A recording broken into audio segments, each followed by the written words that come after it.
One thing I want to just pose to all of you, and please just chime in, whoever would like first, but this was an interesting situation because Tate had only directed one feature before, and it was not anywhere near the scale of this sort of a project. So essentially, you had two competing things here. Basically, essentially a first-time feature director, so, and also, though, a guy who understood you from the point of view of an actor, because he has, it sounds like, for quite a while, been working as an actor. So the pros and cons of each. I wonder if you can, how did it affect your acting experience?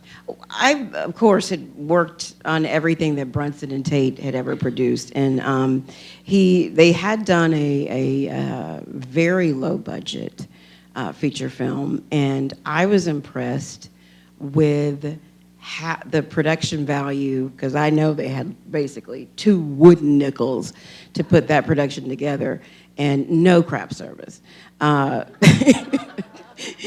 I was impressed at how you wouldn't know that by looking at the cast, the location, everything. And I also know Tate as he is an actor's actor. He's very collaborative. So I had no problems with him as a director. My problem was, how am I going to separate our relationship? He and Brunson are like my brothers. So imagine going to work every day where your older, much, much older brother is in charge. He's not that much older, but yeah. So, that was my thing. It's how we would separate our relationship. And we had a couple of flare-ups, but it was great. We worked through those. The issue with movies like this has less to do with the experience of the director in terms of directing a movie, and more to do with the openness to the subject matter. And the thing that always, for me, seems to be the case, it has been the case with other movies in the past, Amistad, Cry Freedom, is that people have a tendency to be afraid of race. They have a tendency to not really embrace the narrative of the black character, and so they soften the blow by bringing in a white female or male protagonist to kind of water it down, per se. And certainly that was the fear in this with everyone. Everyone has said it. It's definitely has been the criticism. That was my biggest issue. Because as an actor, you can only be as good as the material on the page. That's what people don't understand. That's why competition is so precarious, that you can have 5 actors out there for an award, and 2 of them could be in films where the narrative is so tight and so realized and so, discovered and all, and then 3 whose narratives are piss poor. And when it's piss poor, you have to work overtime as an actor to show the audience a human being. And if they don't see it, guess who they're gonna blame? They're really not gonna blame the director. I don't care, maybe this is egotistical on my part. They're not gonna blame the writer, they're gonna blame the actor. So that was my issue with Tate. And I muscled him a couple of times over a few drinks, and because, we're playing maids. It's me, Octavia, Miss Tice. We're playing maids in 1963 who are not educated. It could be a disaster. That was my issue with Tate, more so than anything else. But I trusted him. I really did, after I muscled him. Just as a well, just as a follow-up, I'd also come across something where both you and Octavia, you both had mentioned that when you first read the material, whether it was as a book or script, I don't know, but when you first read it and you saw the dialect in which your character spoke, there was initially a bit of apprehension because you said, geez, here's, potentially somebody who's trying to write like a mammy character. And then, as you went further along, your opinions changed. And I wonder if you can share again what made you what convinced you, I think correctly, that this was done for a legitimate reason. I never had a problem with the dialect, ever. Okay. I don't care about dialect. My mom has broken dialect. She has an 8th grade education. She's uneducated. She is not dumb. Those are 2 different things, okay? I don't have any problems with broken dialect. I have a problem when the character is not humanized, when the character is not messy, when I can look at a character and not recognize anything in it that I know. That's my issue. And as far as the book was concerned, I didn't have any issues with that.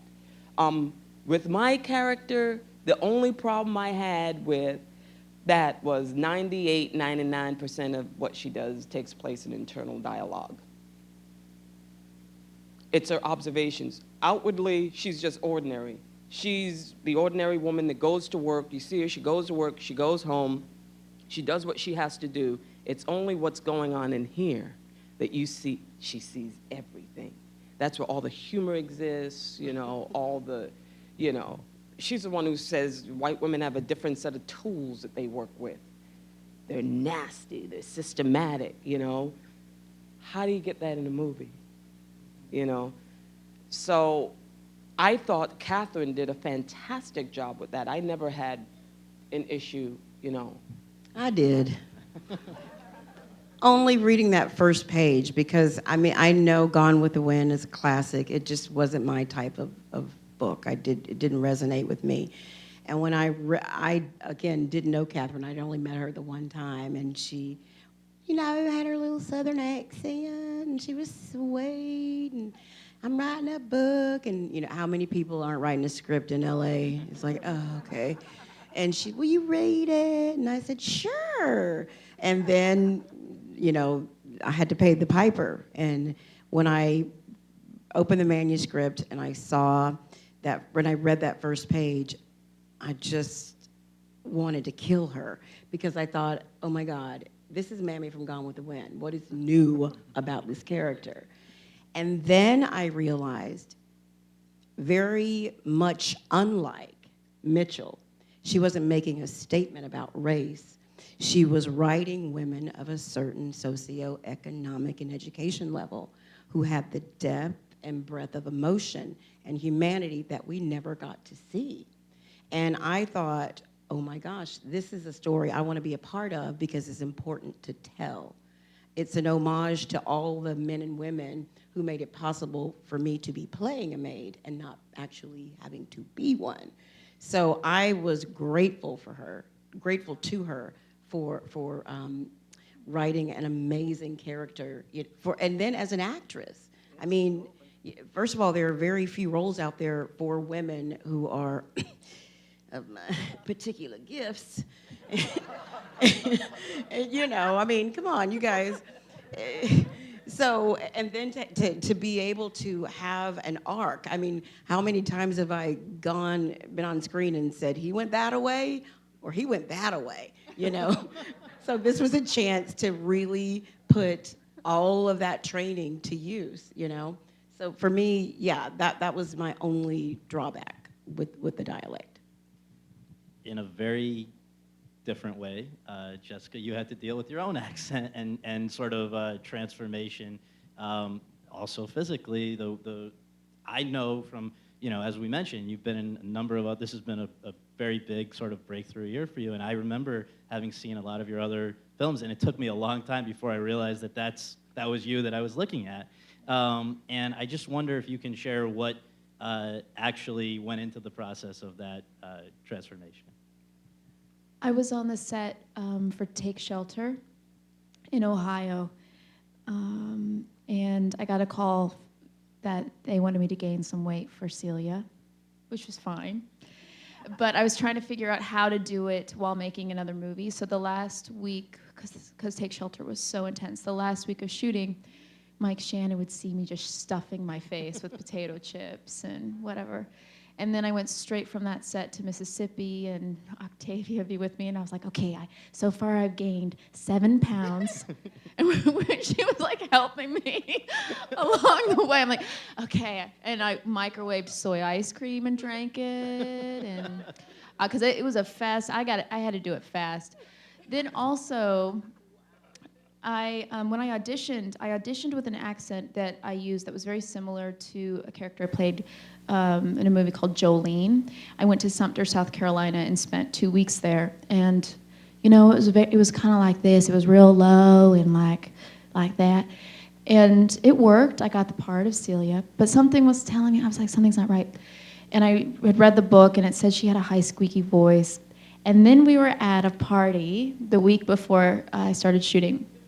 And I saw this woman walking through the party, and she was very curvaceous, and she had blonde hair. And I turned and I said, that woman has the energy that I imagined Celia would have, because even the way she's kind of scooted between the couch and the wall, I was like, wow, she really knew how to walk.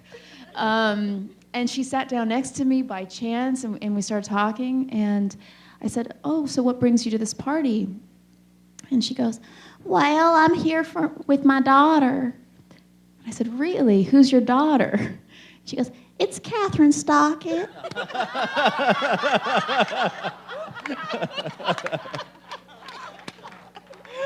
The gods just like, the heavens opened. I was like, ah.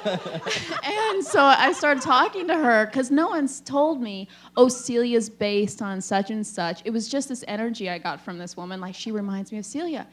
And then when she started talking, I thought, this is perfect. So I pulled Octavia aside and I said, tell me the truth. And she goes, well, maybe. There might be some of that. So we took her out to lunch, and I just kept saying, I love your voice. Can I record your voice? And she didn't have any idea that I was even modeling Celia after her. She was kind of, not really up to it until we were shooting the benefit scene. And she was an extra in that scene. I was wearing that red dress. And she brought all of her friends over to me, and she goes, I just want you all to know that I'm the one that inspired this figure here. That's when I knew she had finally caught on.